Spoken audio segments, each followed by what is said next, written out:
Okay, lovely. It's lovely to be here. Thank you, Bridie. And it's really lovely to connect in with so many beautiful people. Everyone's so bright and so much light coming off them. It's it's lovely to see such shining people. Really lovely. We work until about 10 past 9. 9:10. Yeah, Okay. so Yeah. generally. So, So yeah, I so I'll share some things about the Akashic Records, and then I might share a couple of stories from my childhood to do with the Akashic Records. And then I was thinking maybe if people wanted to ask questions, lovely. perhaps. Yeah. Okay, so the Akashic Records, as I understand them, are I normally see the Akashic Records as a form of energy, and it's normally above people. Normally, and you could say their crown chakra. Um, and that's just me. I don't know if other people see the same thing or something similar, but that's what I see with the Akashic Records. It's an energy that is in the crown chakra, and it also is in the eyes as well. So when you look into someone's eyes, a lot of people, well, I seem to have the ability since I was a child to look in people's eyes, and I'll share a couple of stories in a little while to do with that. But the Akashic Records holds your soul information, as far as I understand anyway, your soul information to do with your soul contract, soul information, soul energy, past lives, your abilities as well. Sometimes we're very predominant in certain aspects, such as healing or psychic abilities or awareness, and that's because our soul has had several lifetimes where we've been very predominant in those areas. And the Akashic Records is like it's like a ball. Well, I'm kind of describing it loosely, but I would describe it as a ball of energy that holds different aspects of past lives, different aspects of soul contracts, different aspects of energy, different aspects of soul journeys. Um, and so that's how I see it. I'm sure other people would describe it as being different, but that's really how I see it. And I um so it's the soul energy of you, which is just an aspect of your soul, because your soul has many aspects, including past lives and abilities and energies, and even being able to, even the aspect of spirit guides, which we've known, I believe, um, from our past lives. So sometimes the past lives will go, sorry, sometimes the spirit guides will go from past life to past life, and that will be in that information will be in our Akashic records. So our Akashic records on a soul level contain everything that we've ever experienced. And the readers of Akashic records are able to tap into that. It's like a library, but it's it on a, I describe it as being a ball. And I've never really described it to anyone before. So I'm kind of looking for words that articulate what I'm trying to say, but it's an energy that I see in the crown chakra. as a ball of energy that contains everything that you are and have ever been in the past, present, and future. So it contains a wealth of energy, and it's never possible to read it fully because there's just too much information there. But what I find is that when I'm reading the Akashic Records, is that I work a lot with the Pleiadians, and I also work with my guides and your guides. And I find when I'm doing Akashic Records that I get information that comes to me, and also so from my guides, your guides, and energies that I work with. I also work with Jesus as well, very closely. But I find that I get information from them and your guides, and also your Akashic Records, which is to do with your soul energies. And I was always, so before I go into stories, is there any questions?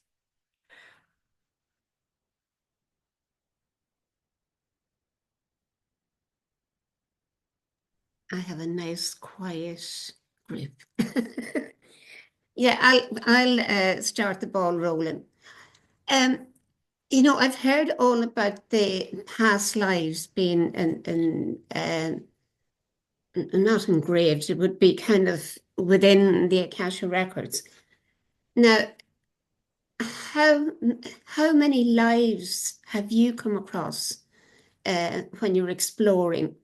Would it go right back to infinite, when you know, when we just was created from, as the saying goes, from the grain of sand? Does it go back, or is there kind of just a limit, or is it the important? That's several questions in one. Is it the lives that has been very important in evolving in your spirit journey that just comes up in the Akasha Records? Yes, so I would say so, Bridie. So my understanding is that we are infinite beings, and we've had infinite lifetimes. There's no cap on it. There's no real way to measure it, really, because we are endless, whether we're in human form or angel form or animal form or spirit form or ET form, because many of us have also had lifetimes as ET beings and angels and animals, and like we are here to, as part of God's source, to experience everything, and that's what we do. So we could have a lifetime on somewhere like the Pleiadian star system, and then the next life we could have on Earth, either as a human or as an animal. And then with the information that comes up in the Akashic Records, I often find, always, right from the start, that I get information that is important to people to clear it. So sometimes I get past lives that have ended. I often get past lives that have ended traumatically, that people need to heal. I have never, I don't think I've ever been told information that hasn't meant something. So it's not random information in that sense. It's more to do with being shown information that's important for that person to either heal it or clear it or be aware of it, or often we're born with scars from past lives, or sometimes energies can come in with us from past lives, and we often come into who we know and what we know and where we know. So we're often born into families that we do know. We are connected to our physical families and our friends and our family and our neighbors. And there's a saying in Buddhism that everyone we meet in every lifetime, even the guy at the bus stop, we've known before.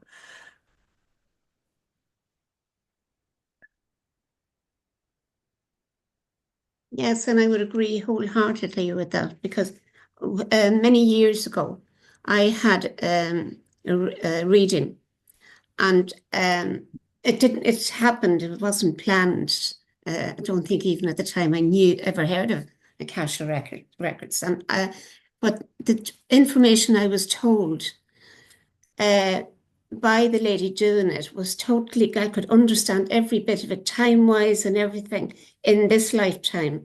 So it just came together, and that generated the interest then. And I thought, yeah, I want to know more. We have a couple of hands up here. Jim, you would like to ask a question? Well, it's a question, and well, the record is reputed to hold all information, past, present, and future. Is it possible, do you think, that people like Nostradamus and people who could see the future have tuned into these records, read some of the future, and then, like he did, write it down in books? That's a really interesting question, Jim, one that I don't often get. Yes, I think people like him are exceptional soul beings. I think that I think the soul is developmental. So I think with each lifetime we evolve or devolve, we get to choose. And I think with each lifetime it's like a school of learning, and we learn and learn and learn. So there are levels to everything.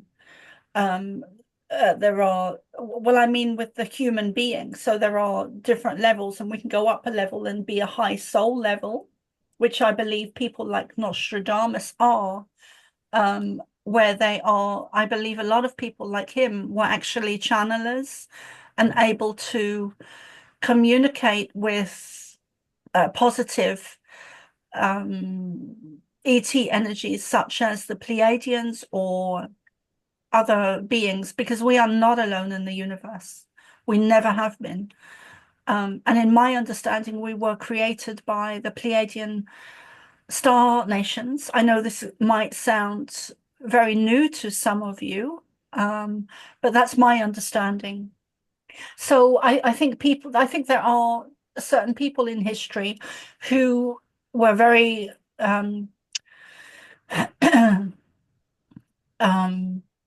high level or developed soul beings that were able to understand and absorb and connect with higher frequencies, higher energies. And I think Nostradamus was a channeler, as well as a lot of other people in history that were excellent at art and mathematics and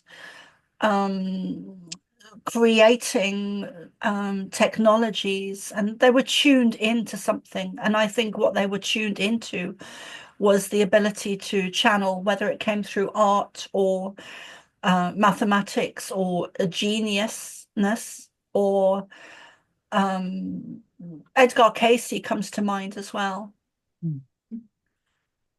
Thank you. Thank you. We have Wendy next. Wendy can't come on screen. She's a problem with her phone. My camera.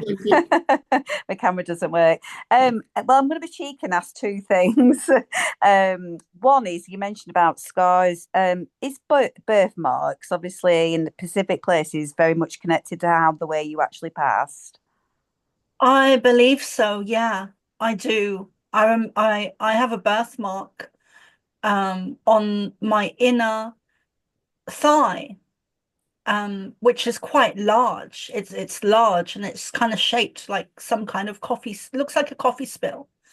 But I remember my mum, and it's large. You know, I remember my mum, and as I've got older, it's got fainter with the skin tone. It doesn't stand out so much now. But I remember my mum saying when I was younger that And she was raised as Catholic, but I remember her telling me when I was about 8, because it was very prominent when I was younger, the skin tone of the difference in skin tone. I've got a prominent one as well on my hip. Yeah. Yes, I believe so, Wendy. I think we do, not always, but I think a lot of the time we come in with scars that are so traumatic and damaging that they leave a scar, they leave an imprint from one lifetime to the next. So, and I remember her saying that when I was younger, you know, that scars like that are an imprint of a past life. The way you passed. Yeah. Not No. not even just the way we pass, but also if it's, you know, if it's causes a shock to our system in the previous lifetime, we can carry that imprint. It's imprints. Right. And second one, can you read your own Akashic Records?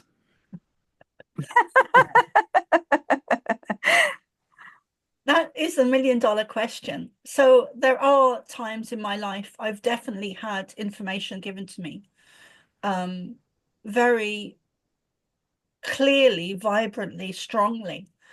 But I think it's, and that's to do with my own life and things that will happen in the future, but I think it's very hard to sit down and read yourself because you have to get yourself out of the way. I So was I just think thinking it's for meditation or something. Sorry, say that again, Wendy. I was just thinking, is there a specific meditation, you know, with that questioning? What I would recommend is sitting down and connecting to your guides and loved ones and your team. I kind of call them a team or a group that you work with, and that can include animal spirit guides. I know I've gone out to the trees sometimes and I've meditated with trees, and they have shown when I've communicated with the trees, because I was always a weird kid, so I had a lot of training as a child to do with a lot of stuff. But in adulthood, when I went out to the trees, straight away I was able to connect, and the trees were able to give me information regarding the earth and some of the earth's history. So it's intention is 90% of the work, I would say, sitting down and asking to be shown information, whether you're connecting to a tree or an animal or a spirit guide. And all of those can be from the past, present, or future. So I think it's intention, Wendy, you know, is 90% of the work. Yeah, thank you. Okay, we have Kristen next. Over to you, Kristen, please. Hi, I was wondering if it was possible for angels to be reincarnated as people.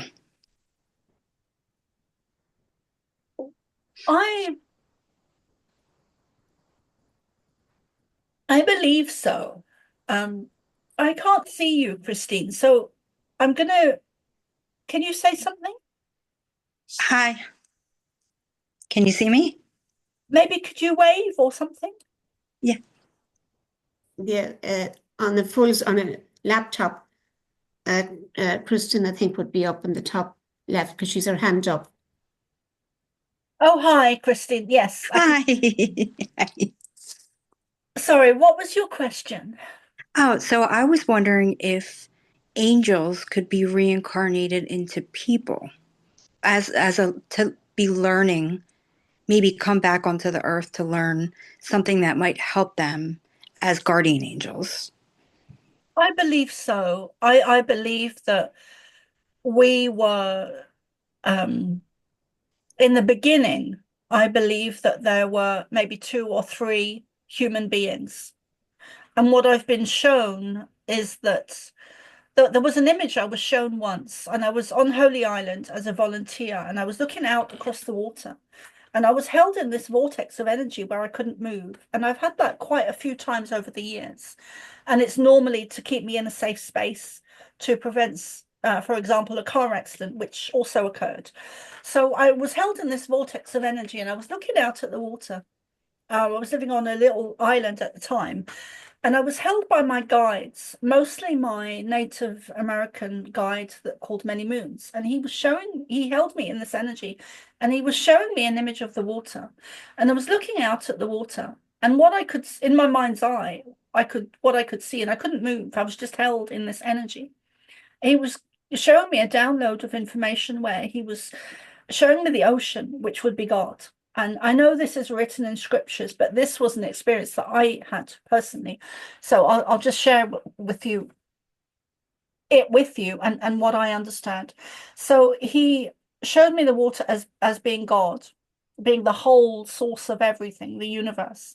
And then he showed me little droplets of water coming up. And all those individual droplets are us individually. And then he also showed me at the same time, because I work very visually, he showed me that circles underneath the little droplets. So you've got a droplet of water in the air, and then beneath that, you've got a circle, which contains soul groups and also aspects of us. And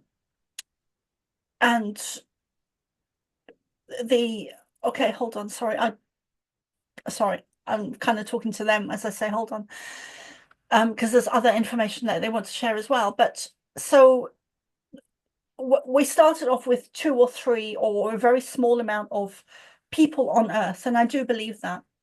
And then how I understand it anyway is that we multiply and multiply and multiply and multiply. We don't divide, we multiply. So our soul source, going way back, would be predominantly coming from 1 or 2 or 3 energies that have multiplied and multiplied and multiplied and multiplied. So that is how the universe works. It's expansion. It multiplies and divides out. So does that make sense to you? Will I go into it more? I will get to your actual question, but so what I'm saying is that all the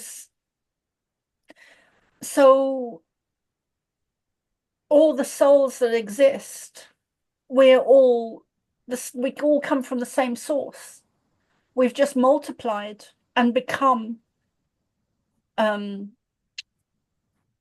or come from angels, because I believe angels are older than us as human beings. Mm-hmm. I agree. Yes. Okay. Thank you. Thank you. Who's next? Audrey. Anyone that wants to ask a question, can you please look at putting your hand up at the bottom of your screen? I don't know whether it applies to all machines, but you have a symbol that says shows the hand. It's easier to keep track of people as they put their hands up. Okay, who did I say there? Me. Audrey. Yeah. Hi. Okay. So I think you kind of touched on this, the question that I've got. So can you hear me okay? I can, Audrey, yes. Yeah. Hello. So right, so I'm at a point in my life just now where I'm kind of stuck and fearful of moving forward. And I know that it's something from previous lives that's stopping me. And I kind of know what it is. And so my question is, could you get information from the Akashic Records and how to heal those scars and the residual energy from those previous lives? Or is it just something that you need to heal and work on yourself? Fantastic question. I have a weekly group on Sunday, and in the previous group, just Sunday, just gone, it's by donation, but so originally it had started, bear with me, so originally it had started as a workshop, And then they said, no, change it. So I've changed it to an open group every week. But there are 17 weeks that I had set originally where they wanted to talk about specific subjects. On the Sunday just gone, it was the subject of past lives and how to heal and clear your own. Now, I knew what each subject week would be, but I didn't know what information would come through because I just channeled them, the Pleiadians, with the subject title. So the previous Sunday, they did a session about past lives and how to clear and heal your own. What they spoke, what they said, and then if you have a look on my Substack, it's available there for free, which I really recommend that you do. So what they said to me, and they've been saying it for a while, but I kept forgetting. And that was just to do with my own personal clearing, my own past lives. But in this channeling, they said, which would be really great for you to listen to, they said, go back to the source, being the lifetime in Atlantis. Go back and jump over, ignore all the previous lifetimes, go back to the source, which there's always more than one source until you get to the God source. So there are several lifetimes, and they said go back to the source, which is Atlantis, and heal that lifetime. And then when you heal the source, anything that came after that will eventually, gradually be healed, because you're dealing with the source. You don't have to go back to each individual lifetime because there's millions of them. Okay. Yeah. No, that's fabulous. Thank you. Other questions? Can I just ask you, parallel lives? You know, when you talked there about the soul, you know, duplicating. When there's parallel lives becomes evident, is that connected to that duplication? Do you feel? I know it's subject to everyone what they understand. What do you mean, Bridie? Where you would have, we'll say, someone who's experiencing, we'll say, trauma, and they're, just for the sake of it, their sister spirit somewhere else would be experiencing the exact same, and the lives they would lead would basically duplicate each other. And like it can go back, it's, you know, where I've be coming from, the conversations that I was involved in, they would say that it was splitting of the soul. But I think it actually would be more related to the duplication rather than the splitting of the soul. Yeah, because it doesn't, in my understanding, it doesn't divide, it multiplies. Yeah. So I feel that's where that would, you know, I know everyone has their own opinion, and that's fine. Like we're here expressing our souls understanding. We have Evelyn with a question. Over to you, Evelyn. Can I just add something there, Bridie? So I often am shown an image of a tree with a group of people around it, and they're all in harmony with each other, and they're all watching this tree, and they're all seeing a slightly different perspective, and yet they're all correct and accurate, but they all have slightly different versions of what they're seeing. Mm-hmm. And it's such a beautiful image that they often show me, that it takes away sometimes some of my own judgmentalness, and opens up the door for acceptance and possibilities of looking at the tree from a different angle. Yeah, that's very true. And I know there's someone here that would have a great affinity with trees. Janet, there would have a great affinity with shamanism. Okay, we go back to Evelyn. Thank you. Hi there. When you mentioned the source, you mentioned Atlantis. Is that the beginning of the source for you? It's one of them. It's a source of a beginning. They have often talked to me about new beginnings and beginnings. The beginning of Atlantis and the beginning of Lemuria, and there would have been ones previous to that, I'm sure. So they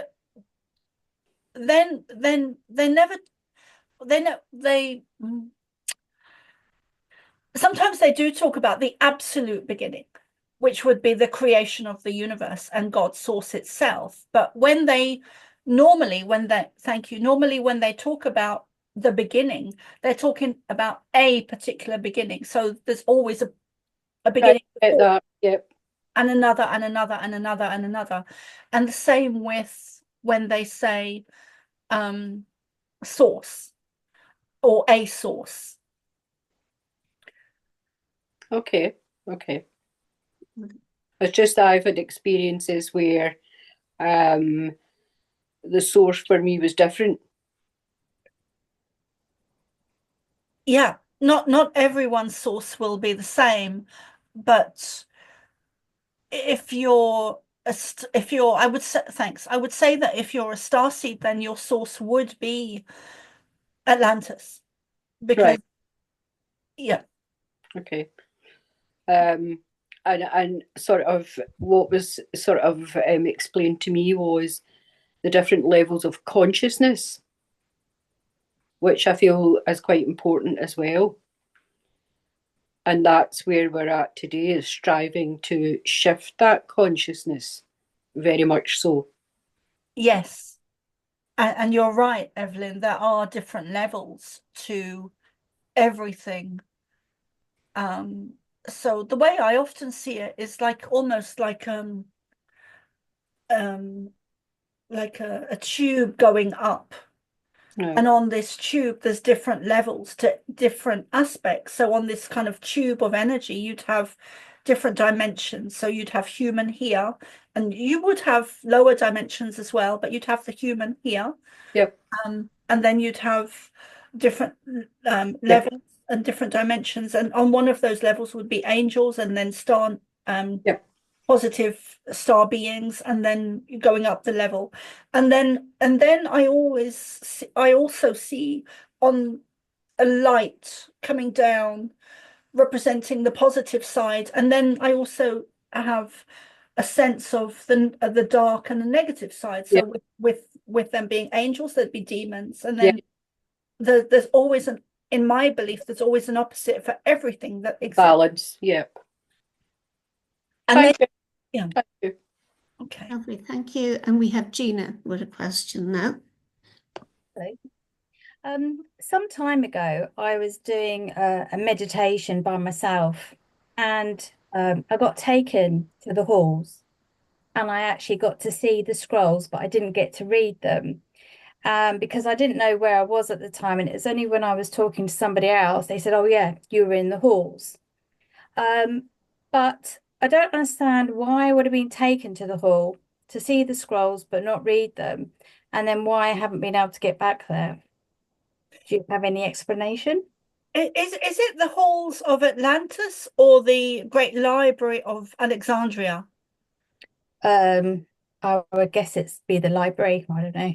It's where you have there's a lot of seating around and a lot in a circle, and then you have the great galleries with all the scrolls that are in them. Were there books there? I don't remember seeing books. I can't remember. Okay. I would say that you've had a lifetime in Atlantis, and thanks, and a lifetime in. There were many students who read those physical books in the Great Library of Alexandria. There was a lot of us, and what I'm getting for you specifically is that you've had a lifetime in Atlantis, and you walked the Great Library of Alexandria, which would have had thousands or millions of people living there, in the surrounding area. So I think sometimes when we have experiences like that, glimpses or dreams or meditations or experiences where we are seeing stuff from the past, it's because we were there. That's how I see you. So do you think that they'll take me back there again at some point to see more? I've asked to go back there. I think you should sit down, meditate, connect, tune in, open up, and use crystals, use whatever tools you use, and connect into Atlantis. You could even, oh, hold on, I'm being told you've got a connection to Lemuria. Thank you. I wasn't expecting to do a channeling tonight, but it's lovely when they do give me information. So okay, so they're talking about the halls of Atlantis, and I'm seeing you in Atlantis. And there's a very strong dolphin energy with you. You were probably a high priestess or someone or something similar in Atlantis. So what you could do is you could get an image of Atlantis and the library at Alexandria, and you could place them at your feet. It's because and then connect in with that energy, and then ask to be shown, why was I shown that? Who was I? Why am I here? You can ask any questions, but those are just the ones that I would be asking. And there's so many of us, that are and David Icke has originally spoke about this a lot, but there's so many of us that are really, all of us are programmed to believe that we are little Gina from down the road, or little Bridie, or little Soma, and that we are powerless, and that we don't have these amazing past lives. And yet we do, and we are so much more powerful than we're led to believe. We have been the likes of everything, including people like Nostradamus and high priestesses in Atlantis and Lemuria and other places. And we've had lifetimes on different star systems, such as the Pleiadians. We are a multitude, and we've been angels, we've been everything. We are a multitude of different lifetimes. Okay. Thank you very much for that. Okay. And you have mentioned a good few times, and I hope I pronounced this right, the Pleiadians. Can you we have Kristen coming back. Do you want to answer Kristen's question before starting into talking about the Pleiadians? Yes, please. Okay. Kristen, go ahead. I'm sorry. That was kind of along what I was going to ask. How would you know whether a starseed is different from the, forgive me if I say it wrong, Pleiadians? Is that what the word is? Right. Did I say it right? Yeah, Pleiadians. Pleiadians. Okay. So is there a difference between the two, or no? Between Pleiadians and who? And the starseeds? Well, yes and no. So the universe is teeming with life. And I can feel the Pleiadians coming through now, and they're saying that there are quite a few Pleiadian starseeds here amongst us.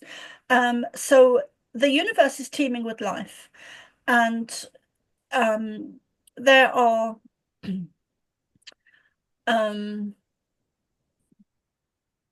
negative humans that are still trying to hide our true history. So human beings, so there's different star systems that different ET energies come from. Some are negative, some are positive, but the universe is teeming with life. We're not alone in the universe. Well, we're not.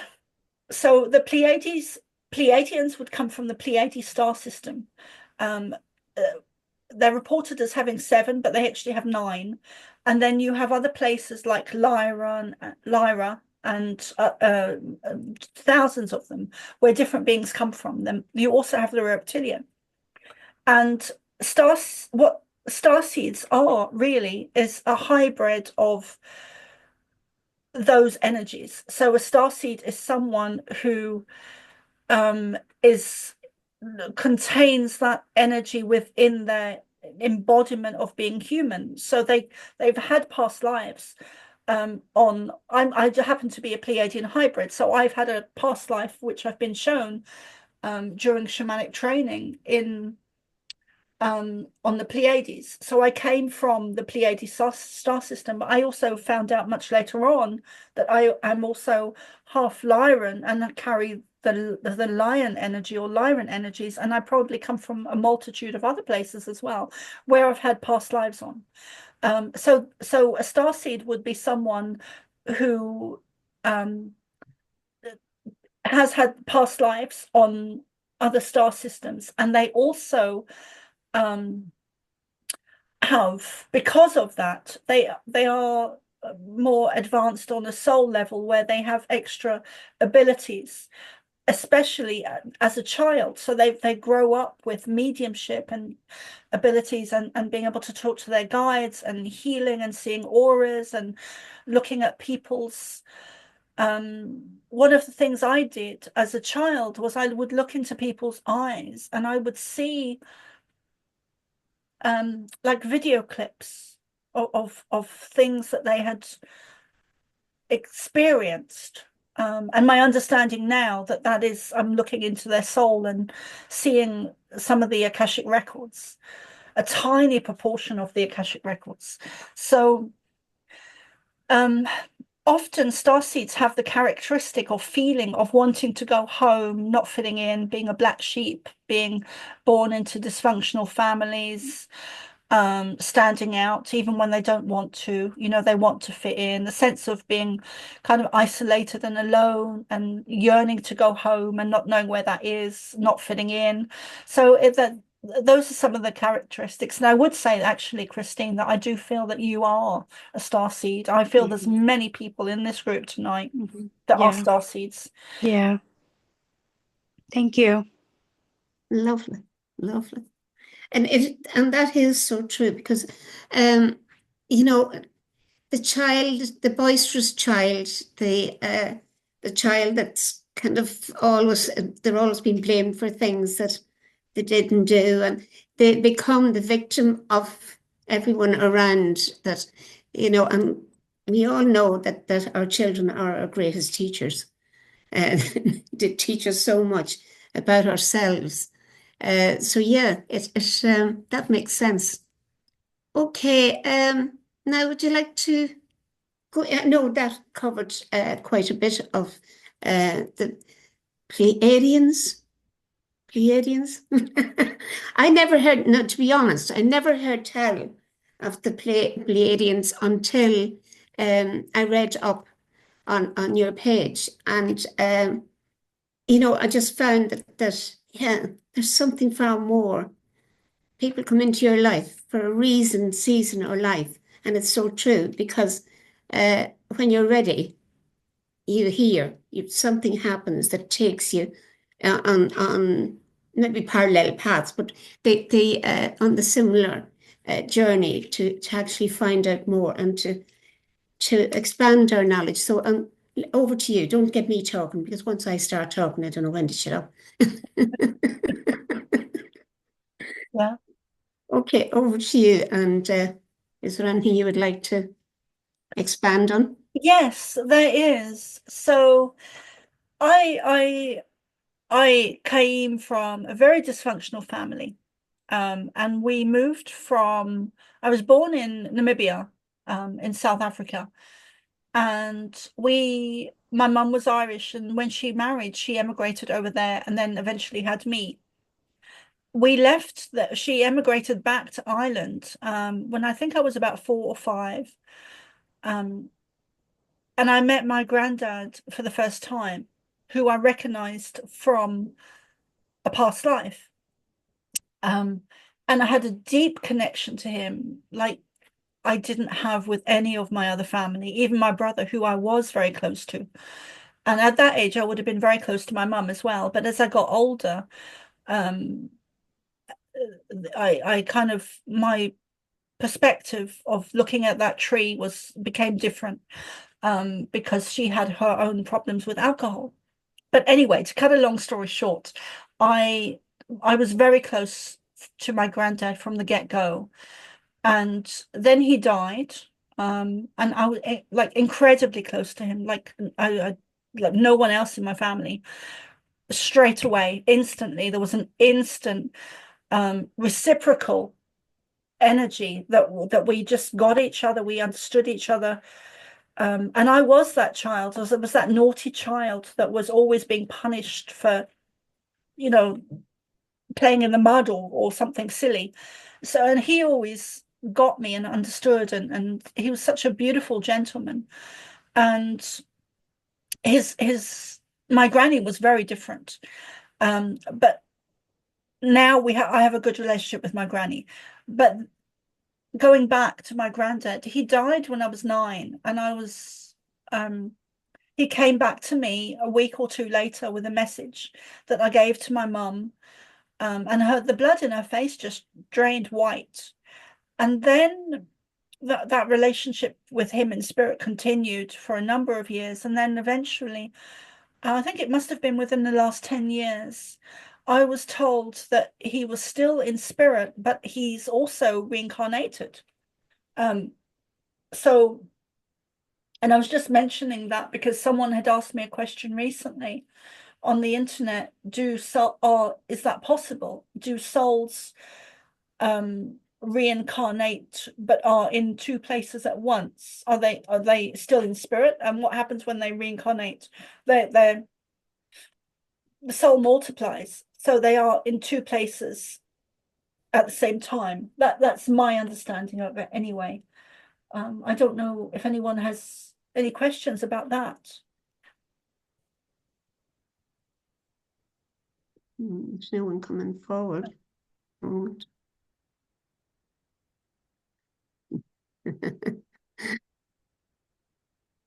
Do you have a question, Janet? Because you have explored much of this world that we're talking about. I have, every time I think of something and there's something else, it's just so expansive, fascinating. It really is, Janet. Sorry, go on. No, but no, you're right. Our minds, there are some things that I'm starting to comprehend as I get older. But years back, I thought, you know, you're out of your tree. But I was one of those naughty children. And I knew, and I'm still a bit naughty too. But if there's a puddle, it's got to be jumped in, regardless. But it's just that there is so much that we do not comprehend because it's whoa, isn't it? There's no language for this, Yeah. but it's fabulous and it's exciting. And the more we delve into it, the more we realize there's just so much more to learn. There's a couple of things as you're talking, Janet, that's coming to mind. Yes.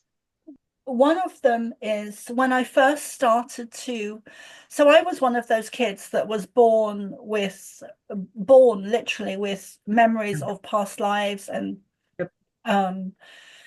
able to see and energies and auras and read people. I had so much going on and always connected to spirit and my own spirit guides from a very young age. And probably because I had so much trauma, every time something negative happened, something positive would happen on the other hand, that would be very spiritual, like I was about to end my life at the age of 12 because I was just wanted out. I didn't want to be here. I was done. Wanted to leave. I didn't want to talk to anyone. I didn't want to see anyone. I didn't want to know anything. I just wanted to leave. And then I lay on my bed, and it wasn't even a bed, it was a mattress on the floor, and which I was actually okay with. But I had a profound out-of-body experience with Jesus. So, which was very real. And when I came back, I had gone from being devastated, emotionally, wanting to just end things. When I came back, I was totally blissful. So I always knew that because of my emotion had shifted so much, I always knew that experience was real, but I never spoke about it. And that's also an aspect of what I mean when I say that we are not little Soma or Bridie or Gina. We are connected to the infinite consciousness of everything. And that's one of the things I don't like about the Catholic Church, is that they instill within us that we are separate from God and Jesus, and that we do not have the ability or innateness to connect in with everything in the universe, including Jesus, because we all do. We are part of God's source, and we have more than just the ability to connect in with the likes of Jesus. So when I grew up with all of that stuff, and now looking back, it seems like it was just training. I had connected to the Pleiadians as a child, but I didn't know who they were at the time. I just thought of them as my guides. And when I consciously began to channel in 2009, they turned up physically. I was able to see them because of all of my previous childhood training. And they told me that every system on Earth is run by negative ET energy. When they said that, that took me 3-4 years to process. It was huge information to me.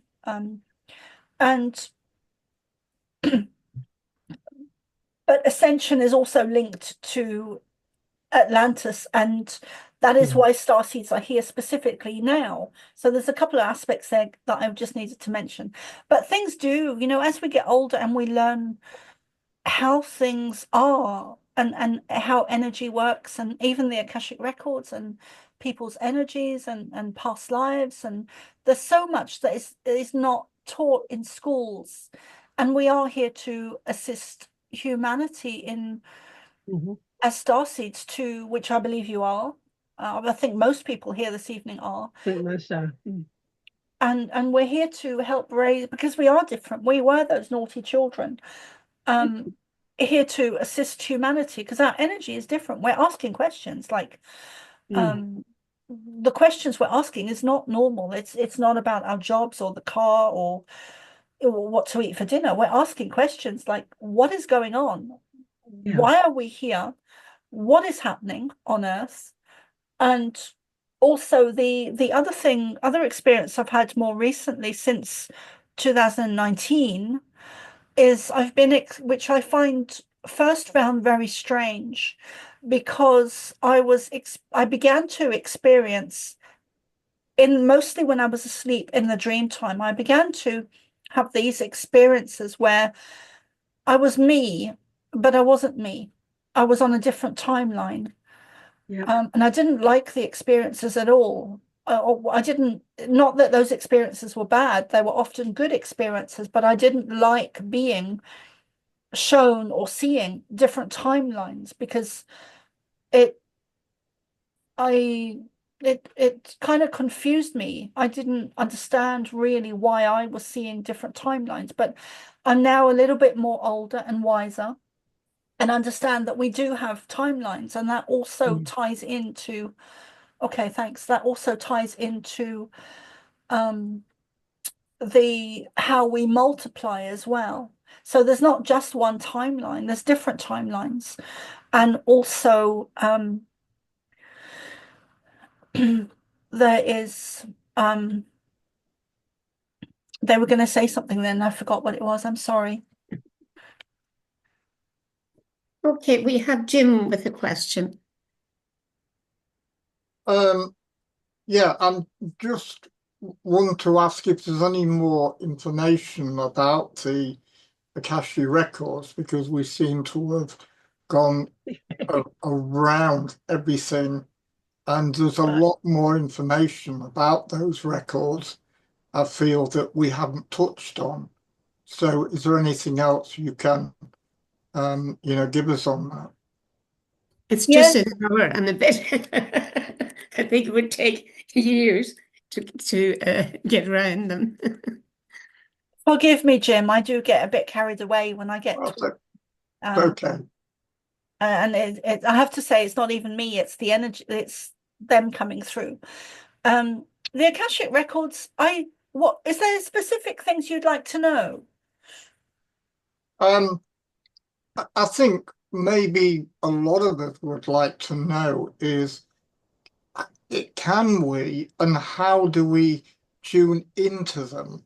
I mean, I don't think personally that we can tune in from for ourselves, because that's like you've got, your cards and your crystal balls and whatever. We're not supposed to read for ourselves. We're supposed to be using these to help others.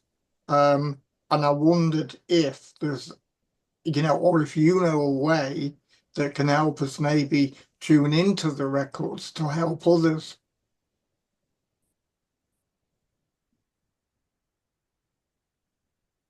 I think that sometimes we're born with abilities because we've been in training from lifetime to lifetime to lifetime to lifetime.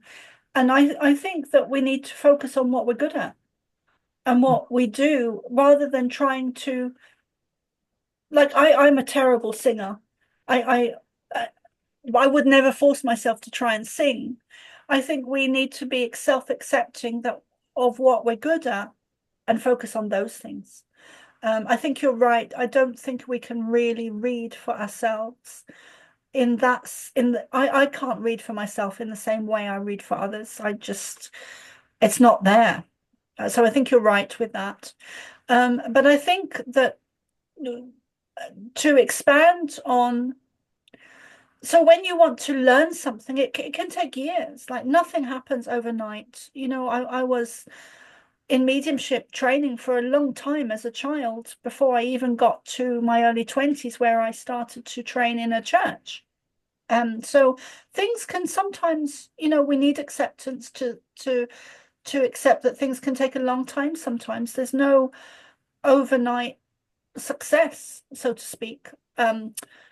What's his name? Is it the Irish dancer Colin Flaherty or something said that it took him 35 years to become an overnight success. Overnight success is an illusion. It doesn't happen. And they also say that it takes 10,000 hours to train to learn something well.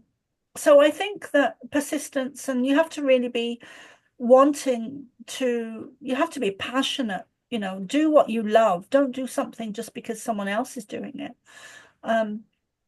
Do it because you love it and it's a passionate, and expand on that. Increase your knowledge, your learning, your wisdom, your understanding.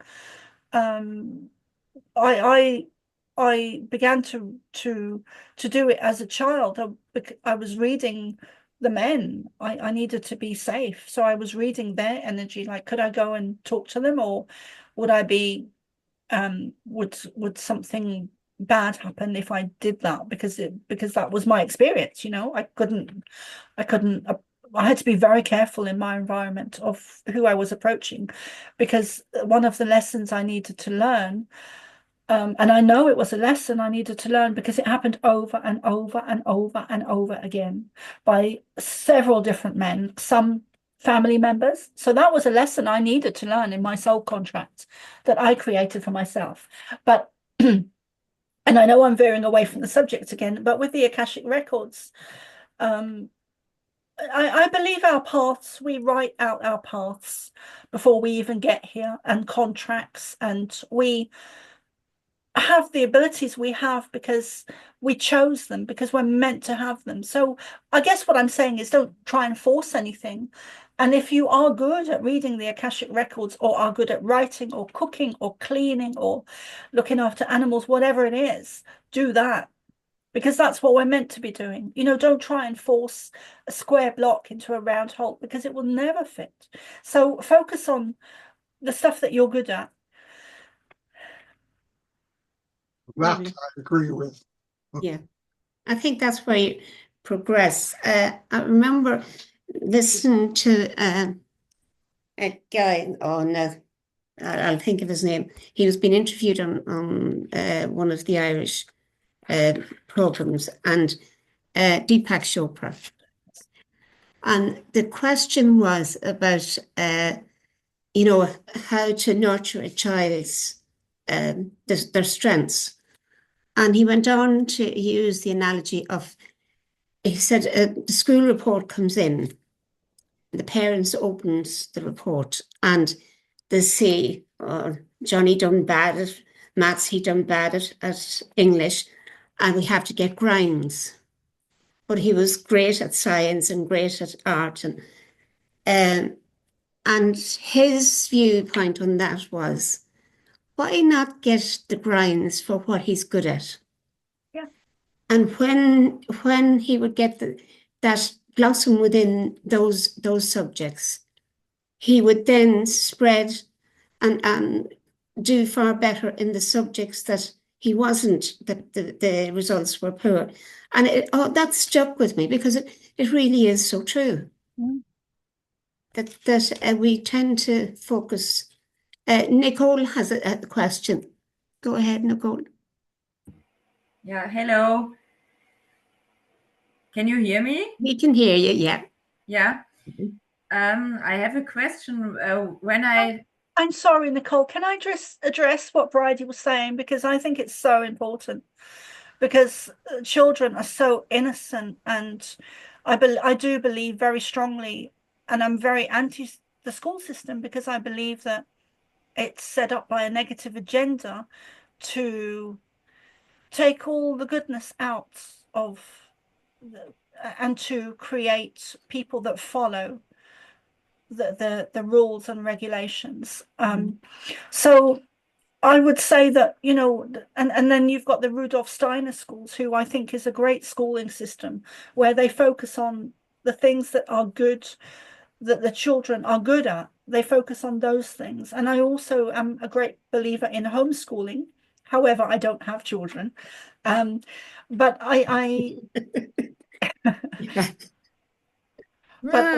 yeah, we need to, it's so important, because the children are the next generation, and the next generation, and the next generation, and they are our future, and we need to take care of them.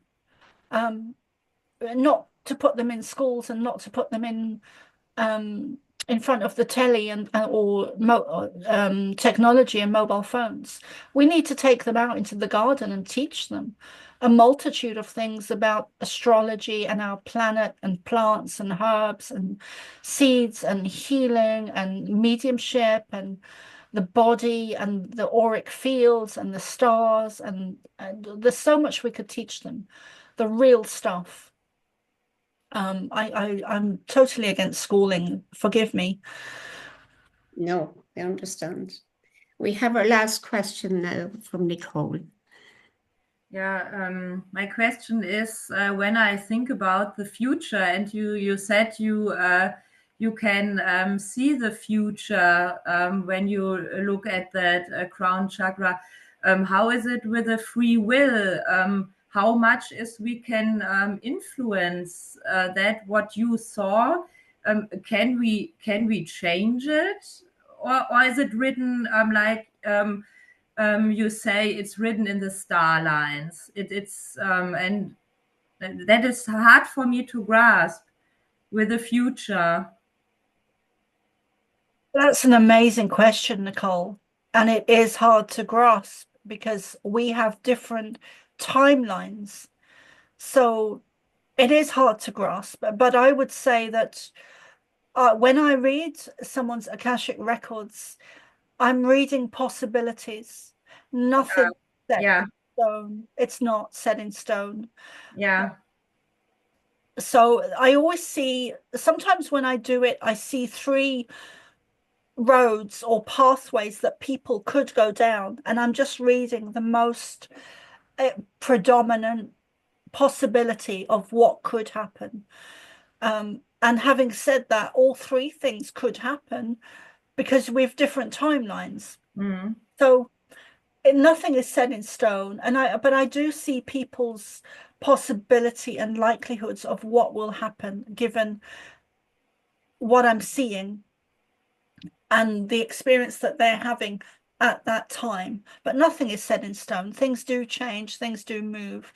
But I do believe very much that we are meant to experience certain things, and most particularly meet certain people in our lifetime, such as our husbands and our mothers and our fathers and our siblings, the groups that are very close to us, the people that are very close to us. We're meant to meet those for a reason. So I think that is pre-contracted, preordained. And also some of the negative stuff as well, like childhood trauma and stuff like that, is pre-contracted or preordained in order to bring us great lessons. So the more trauma someone has experienced, the more opportunity and growth is within that soul. It's where it's in the devastation, in the trauma, that it actually releases a chemical in the brain called DMT, which creates an excess of psychic ability. So it comes down to chemicals, really. It's not woo-woo stuff.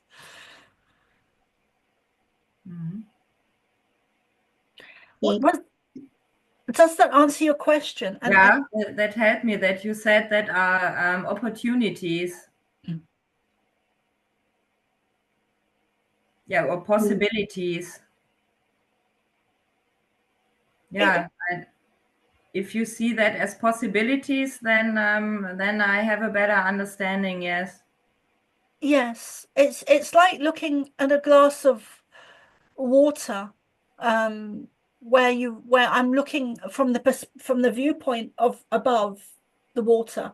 So I'm seeing the top layer of water. I'm not seeing, sometimes I'm seeing the most obvious thing is what I'm saying. Yeah. Yeah, thank you. Well, thank you all. Thank you all for your questions, especially because that's how it drew it into what you were interested in. And that was so important. And it was a lovely, lovely night. And thank you so, so much, Soma. What we'll do is we'll put up your website. I'll be writing on Saturday morning. I'll be writing because we have mediumship demonstration tomorrow night. So I'll be writing up on Saturday morning, and we'll include your website that people can, go into it, because you have a lot on your website, and it's lovely to explore and see what is available to us. This is what I find wonderful, is that we can access so much information and knowledge from what people thought at one time, that this was all, you don't touch the internet, it's all lies, and it's all this, that, and the other. And it's, it is wonderful. So, as I say, thank you all for coming. Thank you for your questions. And tomorrow night we have Carol Job. We were supposed to have Em Dowsing, but sadly Em lost a member of her family, and the funeral is tomorrow. So Carol Dauber is the ever reliable medium that's coming to demonstrate for us. Then next week we have our relaxation meditation on Tuesday night, 7 to 8. On Thursday we have our developmental circle. So anyone that's interested in it, it suits all levels. You come and if you just want to find your way through, what's happening for you, get a little bit of I do say dip your toes in the water, or if you want to experiment and develop your mediumship more, that's what the circle is about. And then on Friday, who do we have on Friday? Oh, there I go. I can't remember who we have on Friday. I think we'll have Rachel on Friday. No, that's No? No, Rachel is doing I was going to say that on the 20th, on the 17th of April. Sorry, yeah, she's doing her mediumship. Forgive me. Rachel, panic there. Yeah, because I was thinking of you doing next month's guest speaker. Yeah, Rachel and Marcel is chairing that night. So, yeah, Rachel is our medium on Friday, tomorrow week. And then we're going to have you again next month for our angel cards, reading the angel cards. So, yeah, we're really blood, sweat and tears, Rachel, over the next few. We won't let you rest at all. So that's the agenda now for the next couple of days. And yeah, I'm just looking at the posts here on the side. But it was lovely. And thank you for your time, first of all, Soma. And thank you for sharing with us your experiences and your knowledge. We really, really appreciate it. And I hope that it may create a spark in someone to say, I'd like to explore this more. And yeah, it's your journey. So with that, I will say good night. And have you anything coming up, Soma, before you go? Have you anything coming up? I know you have your website with a lot going on, but just... Yeah. Well, thank you, Bridie. It's been a real pleasure. It's really lifted my mood today, being with all of you. And I'd love to do this again at some point in the future. I do have free groups. I do. You regret saying that. I do have free groups that I do. I have a Saturday group, a Sunday group, Saturday 7 p.m. Irish time, Sunday 3 p.m. Irish time. Both groups are where I get to channel the Pleiadians, if you're interested in that. Both groups are by donation. If you can, if not, it's fine. Just come and join anyway. And then my third group, the new one, starts on the 1st of April, which is only for people that have subscribed to my Substack, whether they've subscribed monthly, which is around €11, or yearly, or as a founder. So I have those groups going on, and I'm really I have had trouble with some Facebook and YouTube censorship and stuff like that. So I'm really have everything on my Substack, which is Soma ARah. And the monthly group, the new monthly group, is where people can also come and ask questions during that group. There's a Q&A in that monthly group on the 1st of every month. And I have a lot of different sessions. I have coffee, cosmic coffee, where I just sit down and talk about things. So I do have a lot going on, too much to mention here. And you've moved house. Sorry, Bridie? You've moved house as well. Sorry? You've moved house. Yes, I moved house. Recently. It's beautiful here. I love it. I'm surrounded by trees and nature, and there's a river stream across the road, which is lovely. And there's a big, huge dog, and comes up to my hips, and a cat, and it's beautiful here. Yeah, very, very happy. Lovely. If I had to know, because you only moved recently, we could have, booked you for later on in the year. So thank you so much for coming and in the midst of your move. Believe me, I know all about moving house. It's written across here. Many lives, many masters. I think that would describe it. Okay, we will say good night and have a lovely weekend coming up and a lovely week. Take care. Thank you. Good night, Bye. everyone. Thanks, everyone. Bye. Bye bye.